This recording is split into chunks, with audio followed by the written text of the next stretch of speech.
Yan, magandang gabi mga paps. So, December 4 ngayon ay Wednesday. 1, 2, 3, 4, 5, 6, 7, 8, 9, 10. So, ito yung mga bayad na mga paps. Ito na yung last mga paps na tinotono natin ngayon.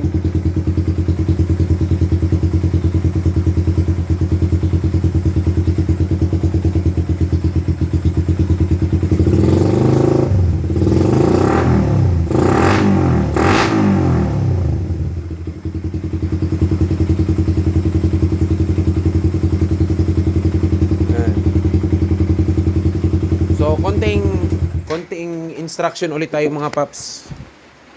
Yan, umuulan na, gabi na ngayon, oh. Dilim na. Konting instruction lang tayo mga paps. So,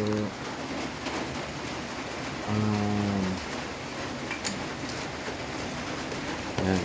So, pagdating ulit sa inyo mga paps ng carb, so, unang gagawin nyo, i-install nyo muna siya. Tapos, i-test drive nyo agad. So, patatakbuhin nyo agad para mag-warm up yung makina. So, kapag mga paps, mababa o mataas masyado yung minor pagdating sa inyo. Kasi, syempre hindi naman tayo pare-pareho ng makina mga paps. So, paminsan-minsan, kailangan talaga natin mag-adjust. So, unang-una, dito muna tayo adjust sa dilaw. Ito yung idle speed screw. So, pwede natin pataasin o pababain yung minor. Tapos, ito naman yung air screw.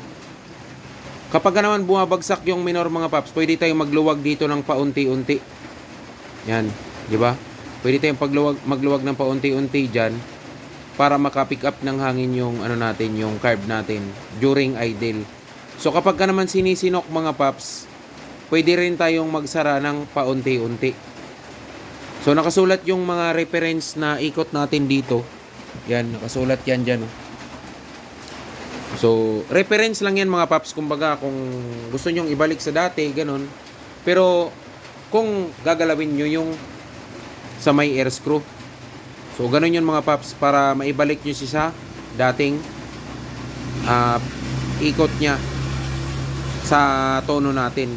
Ganun yun mga paps. Kaya nilalagay natin yung reference dito. Ngayon, kung okay na yung tono mga paps pagdating sa motor nyo, di yun na yun. Huwag nyo na siyang gagalawin. Basta't kapag sinisinok mga paps, pag mainit na yung makina sa low RPM, dito kayo magsasara. Pasarado yan pakanan.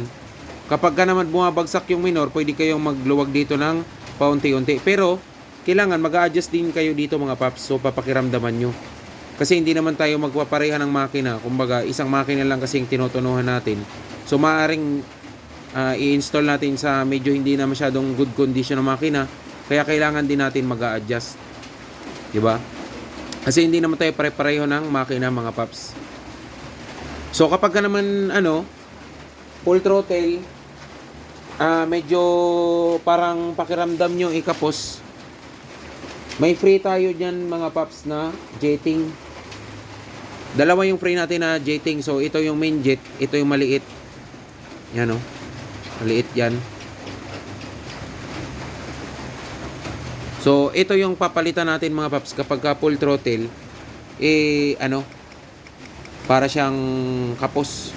So, buksan nyo lang to, isa, dalawa, tapos nandito yun sa gitna. So, flat screw lang yan. Yan yung papalitan natin kapag medyo kapos siya. So, yun lang naman mga paps ang instruction natin sa pag-a-adjust. Tapos, yung naman natin, yung motor natin dapat walang singaw sa intake manifold. Dapat wala siyang singaw.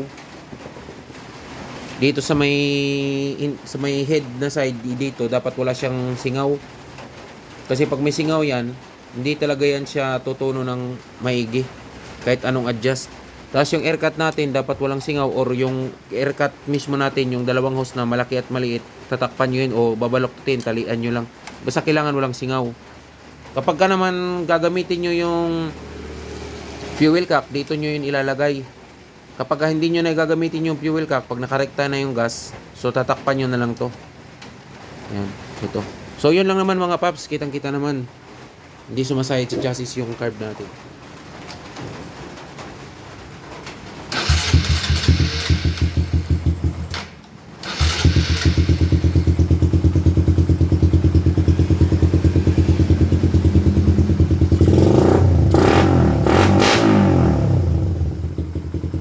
Ito na yung pinapainal natin mga paps. Last na kasi ito. Pinapainal na natin to na i-tune. Tapos patatakbuhin. So, yun lang mga paps. At marami pa tayong stocks. PM lang kayo agad. Habang mayroon pa. Siship na pala natin to bukas mga paps. Ito, babalutin na natin to ngayon. Tapos bukas, siship na natin yan. Kaya abang-abang lang.